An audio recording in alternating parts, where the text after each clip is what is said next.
ऐसा कितनी ही बार हुआ होगा जब आप अपने पिता के साथ किसी दुकान पर जाएंगे और आपके पिता उस दुकानदार से कहेंगे इसे जो लेना है दे दो, मैं तुम्हें पैसे दूंगा। लेकिन क्या जो दुकानदार सामान आपको देगा आपसे पिता से क्या उसके पैसे ले सकता है?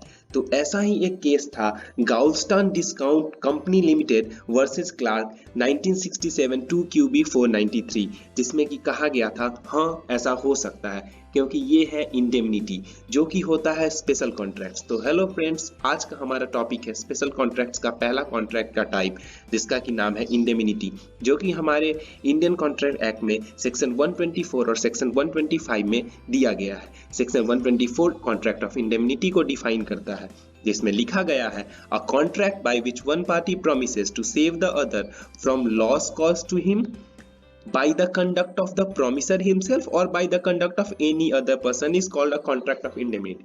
तो इसमें दो चीजें सामने आई, पहला लॉस होना चाहिए, दूसरा कंडक्ट या तो प्रोमिसर का होना चाहिए या किसी अदर पर्सन का होना चाहिए, तभी कॉन्ट्रैक्ट ऑफ इंडेमनिटी होगा। इसमें दो टर्म है जो कि जानना बहुत इंपॉर्टेंट है। Person to who promises to make good the loss, मतलब कि जो प्रॉमिस कर रहा है पर्सन ए, तो उसे हम लोग इंडेमनीफायर बोलेंगे, और जो दूसरा पर्सन है उसको इंडेमनीफाइड या फिर इंडेमनिटी होल्डर बोलेंगे। नेक्स्ट है इलस्ट्रेशन, जो कि आप देखिए ये इलस्ट्रेशन इंडियन कॉन्ट्रैक्ट एक्ट में दिया गया है कि कोई भी सी के साथ A contracts to indemnify B against any consequences of any proceedings which C में टेक, तो ए और बी में यहाँ पर कॉन्ट्रैक्ट ऑफ इंडेमनिटी है, ये हम लोग आसानी से समझ सकते हैं।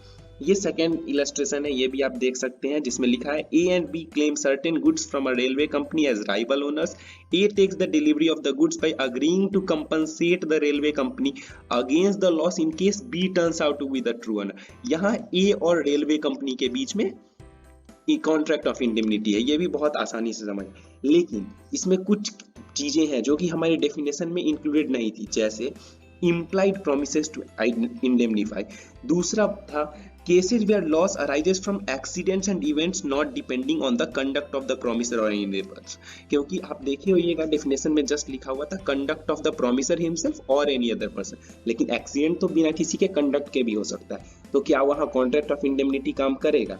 देखिए एक केस हम लोग देखते हैं। सबसे पहला है a contract A contracts with B to make good his loss in case of any fire. अगर आग लग जाएगा बी के अपार्टमेंट में तो ए उसे इंडेमनीफाई करेगा। अनफॉर्चुनेटली आग लग जाता है, उसके बाद जब बी इंडेमनीफाई करने के लिए ए को कहता है, तो ए कहता है मैं लायबल नहीं हूं क्योंकि वो किसी अदर पर्सन के कंडक्ट के कारण नहीं हुआ था। तो क्या ए सही है यहाँ? तो इसके लिए हमें जानना पड़ेगा एक इंपॉर्टेंट केस, जो कि है गजानन मोरेश्वर वर्सेस मोरेश्वर मदन का केस, जिसमें कि कोर्ट ने कहा था sections 124 and 125 of the contract act are not exhaustive of the law of indemnity and the courts here would apply the same equitable principles that the courts in England do। इसका मतलब ये हुआ कि definition जो दिया गया है वो एग्जॉस्टिव नहीं है। डेफिनेशन जो दिया गया है हमारे कॉन्ट्रैक्ट एक्ट में, उसके अलावा भी बहुत सारी चीजें इंडेमनिटी के अंदर इंक्लूड की जाएंगी, जैसा कि इंग्लैंड के कोर्ट्स में करते हैं। तो इंग्लैंड में इंडेमनिटी का क्या डेफिनेशन है ये जानना जरूरी है। तो इंग्लैंड में इंडेमनिटी का डेफिनेशन है a promise to save another harmless from loss caused as a result of a transaction entered into at the instance of the promisor. तो ये डेफिनेशन बहुत ही वाइड इन इट्स स्कोप है, broad है, India के definition जैसा बहुत compact नहीं है, ऑल्दो इंडियन डेफिनेशन को भी कोर्ट्स ने बहुत ब्रॉड कर दिया है। तो लास्ट इलस्ट्रेशन जो कि एक बहुत ही इंपॉर्टेंट केस लॉ है, एडमसन वर्सेस जार्विस का, ये इलस्ट्रेशन देख लीजिए। A on the instruction of T ने ए को कहा कि ये इन कैटल्स को बेच दो, तो ए ने बेच दिया, हालांकि वो कैटल ओ के थे, तो ओ ने ए को कहा कि तुमने बेच दिया इसलिए मैं तुमसे डैमेज लूंगा, और उसके बाद कोर्ट ने कहा कि ए जो है टी से लॉस रिकवर कर सकता है क्योंकि टी कहा था इसीलिए वो बेचा था। तो this is a case of implied indemnity, already indemnity imply होता है, तो अब ये सब चीजें इंडिया में भी अप्लाई होते हैं, तो ये बहुत ही ब्रॉडन हो गया है। तो उम्मीद करता हूँ आपको इंडेमनिटी समझ आ गया होगा और वीडियो आपको बहुत अच्छा लगा होगा। नेक्स्ट वीडियो में हम लोग देखेंगे rights of indemnity holder and indemnifier.